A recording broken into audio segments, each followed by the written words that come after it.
Well, hey everybody, and welcome back to your next cast. Thank you so much for checking out another episode.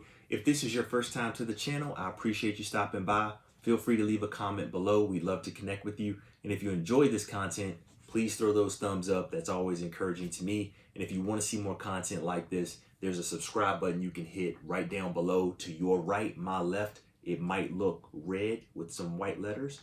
You definitely want to hit that. So today, I am going to talk to you about fluorocarbon fishing line.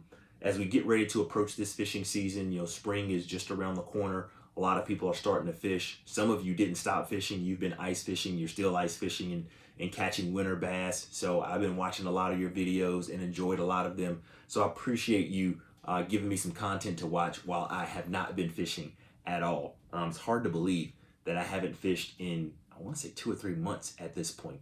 But it's been a while.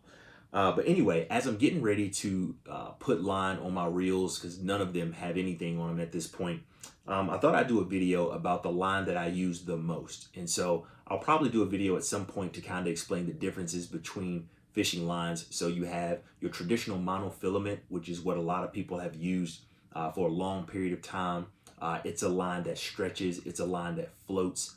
Fluorocarbon is another line that I like to use. I probably use that 95% of the time, and I'll talk about its advantages in just a second. And then the last one is going to be braid, which has no stretch at all. You get hit, you feel that thing immediately. It's used also in top water situations. Like I often use braid for throwing a frog or a whopper plopper. Or if you're doing some saltwater fishing or something like that, you might throw braid on where you really have some tough stuff, or you're flipping into some deep vegetation or something like that. Braid is also used. So one thing I'll say keep in mind is that it really depends on the application of how you're using it, the technique that you're fishing. So I don't want you to just think, oh, I'm gonna go buy fluorocarbon because that's what I'm gonna do all the time. Like you're probably going to need all three, just depending on the type of situation that you find yourself in and the technique that you're using. For me, because I fish a lot of crankbaits, I fish a lot of drop shots and Ned rigs and just other subsurface lures. Fluorocarbon is what I like to use most. Probably 95% of the time, I'm throwing fluorocarbon. And so what I have in front of me are 3 different fluorocarbons that I will be using. 2 of them I have used extensively already, and then one of them is a newer one that I'm super excited to show you. So let's just go through some of the advantages of using fluorocarbon. The first one is the visibility. Fluorocarbon is less visible than your monofilament or your braid. So that's the first big advantage. And diameter size comes into play in that. And so I'll talk about that in just a second as well. The second thing is it's more abrasion resistant. So you can fish in rocks or around sticks and things like that, and you don't have to worry about your line getting eaten up so much, throughout the day because it's a bit more resistive line.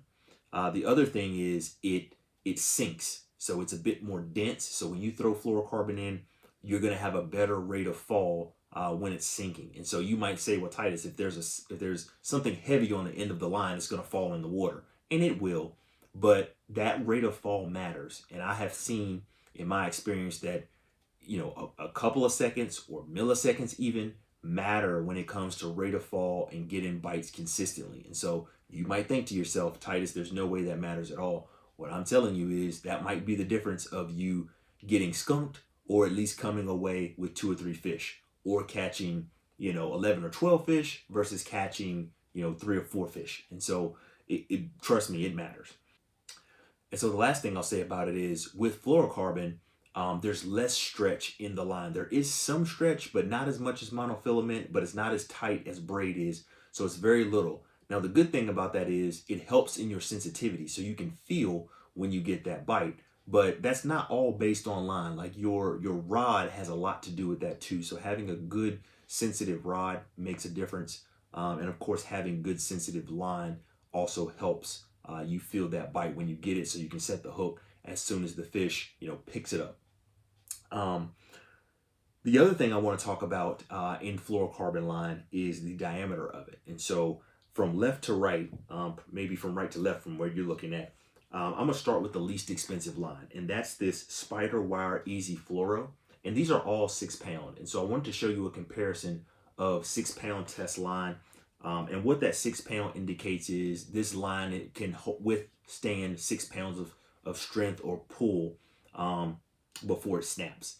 Now, many of these lines honestly can handle probably a little bit more than that, but it's not like, you know, you can double or triple it in many cases. But depending on the line you have, the rod you have, and how you're fighting the fish, you can sometimes get away with catching a much bigger fish. Like I've pulled in like a 20-some pound carp on 6-pound line. And so it just depends on how you fight them. You can't just horse them in. But anyway, what I want to show you with this is the diameter. And I don't know if you'll be able to see this, but this diameter is 26 millimeters or 0.26 millimeters on here. And so if you're looking at your line or you're in the store, you're going to see it. You're going to see the pound test right here is the big number. And then you're going to see a couple of other little numbers. I always go by millimeters because regardless of line you're looking at, you're going to see that metric system. So 0.26 millimeters here on the Easy Fluoro. And this is the least expensive of them.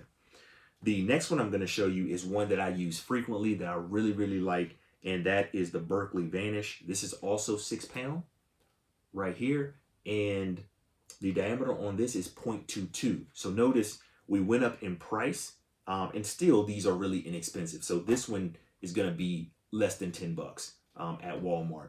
This one is going to be about 12 bucks at Walmart. But for a little more in price, you go down in the lines, in the diameter of the line, which is helpful because the smaller the diameter, the less visible it is in the water, which is what you want.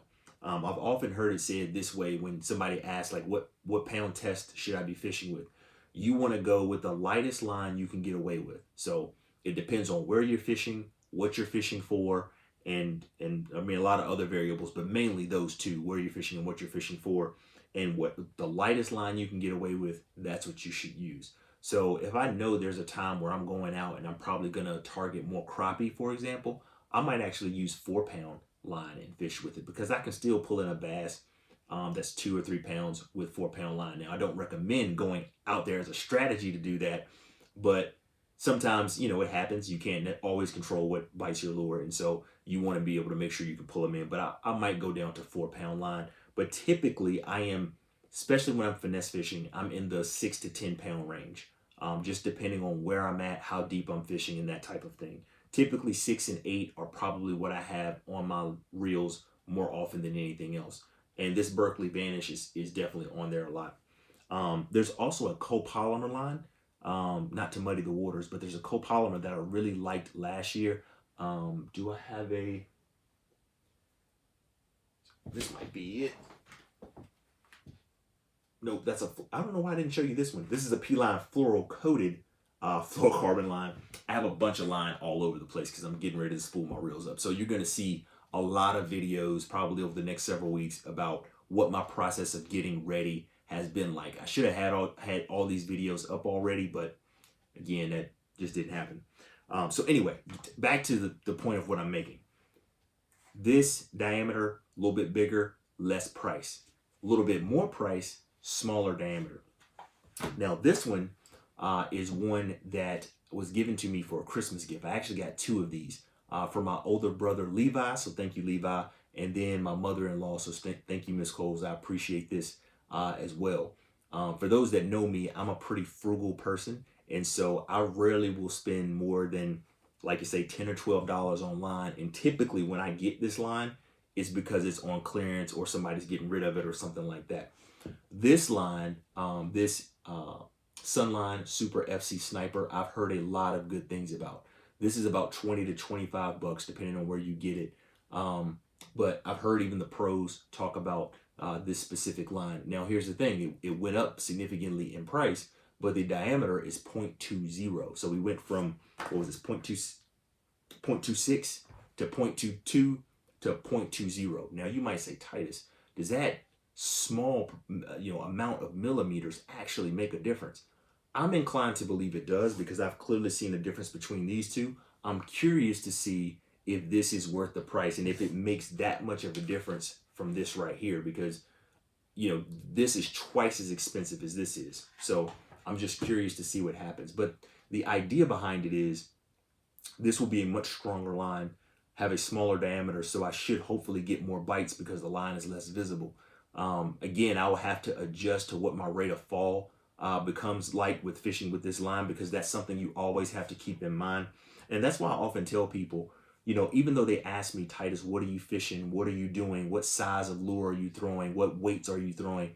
It's still the combination of the line, the lure, the weight, and your time on the water. Like, you can't get away from that time and experience of just figuring out what it feels like when it's hitting the bottom, when you hit a leaf versus a twig versus that's a fish picking it up, and just getting used to all of that. And what I found is the more you get in tune with all of that, the more successful you're going to be out on the water. And so, again, I don't want you to just say, oh, I'm going to go buy, this line or this line or this line, because as you can see, depending on your situation, depending on what you want to spend, for your line, and also depending on what you're fishing for, you want to make a decision that's best for your situation. All of these have caught me fish, lots of fish. This has caught me the most for sure. The copolymer that I mentioned did really well for me last year. I was really surprised at the strength of it more than anything else, because I did not lose many fish at all, even fishing in some pretty thick vegetation and even some brush, and it did really, really well. I might do a whole separate video about that, because this is not about copolymers. It's about fluorocarbon line. And so, again, you'll see me do another video probably at the end of this year after I fish for a whole season of trying this versus the others, and see if I really notice a difference. And so, if I had to get any line, it would be fluorocarbon. I still have mono and braid, obviously, but fluorocarbon is also expensive. Mono is less expensive typically. Although, again, manufacturer makes a difference, because just manufacturing as a whole has come a long way over the last 10 years. So depending on the brand you have, there are some brands that have created some really good, strong, less visible lines. And so I'm not privy to all of them. I haven't experienced all of them. So if you're watching this video and you know of another line that's just as good or better that you like, or somebody might try, leave that in the comments below. Even if you don't like fluorocarbon and you stick with mono, put that in the comments below why you like mono. I'm still relatively new to fishing, so I'm learning a lot. So I learn from your comments as well. There have been several great fishermen who comment on this channel quite frequently that leave some nuggets. Some real gems. So I hope you're reading the comments, because you can learn a lot. I can learn a lot, and that's why we're all here. But anyway, that's my take on fluorocarbon. That's my feel on fluorocarbon, and why I've liked it and why I've enjoyed it. And those are some of the advantages of why you might choose it. So just some questions you want to ask yourself when you're choosing a line. What are you fishing for? What's the species? If you're fishing for pike, or if you're fishing for bass, or if you're fishing for perch or bluegill or catfish, whatever it might be, that might change the strategy that you actually use. But if you're like me, when I was growing up, I never even thought about a different line. It was like, get some line, put it on, let's go fishing. And that's what people do. And if you're doing that, that's fine. You still go out and have a good time. A day fishing beats a day working, right? But if you want to get more dialed into having success more consistently, then having the right line is really going to help you in doing that. And so that's something that I've done. So the bulk of my reels will have fluorocarbon on them. I'm going to have a couple that have monofilament. I'll probably have one or two that have braid on it as well. And I'll probably talk about that in another video.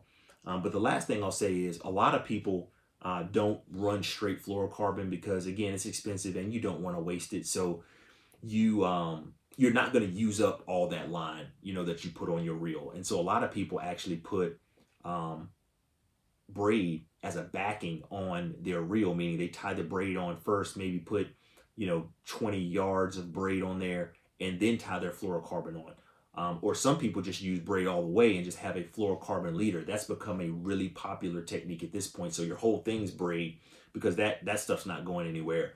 And then you maybe have, a 6 foot, 8 foot, 10 foot, just depending on what you do, leader on there. And so I still haven't become comfortable with that technique, just because, and probably because I don't tie the best knot to connect the lines. I've had some issues with that. I'll just put it like that. I've had some issues in not tying it well and having a bad result. And so typically what I'll do is still put about 10, 15 yards of monofilament or braid on there, and then I'll tie on the fluorocarbon and put, you know, a bunch on it. I'll put like, you know, 50, 60 yards potentially on there. Now that's still wasteful. And you would think with my frugal mindset that I would be less wasteful than that, but you know, it is what it is. I need to get more comfortable with that. Certainly with this, I'm not going to be putting all this on there. I'm definitely going to have to figure it out this season so I don't burn through, you know, all of this FC sunline that I have. And so anyway, this video's gone a little bit longer than I would have liked it to. So I'm going to go ahead and end it right here. If you have any questions about fluorocarbon line, definitely let me know. If you want to see me do more videos about fishing line or about braid or my thoughts about monofilament or copolymer, let me know. I probably will do a copolymer one just because I did really like that line and I meant to do that last year and I just didn't do it. So that's on me. Anyway, thank you so much for watching. I appreciate you hanging out with us. We hope you have a good day and a good night. And if you're getting out this weekend and fishing, let me know. I'd love to hear about what you do. So have a good night, everybody. We'll see you next time.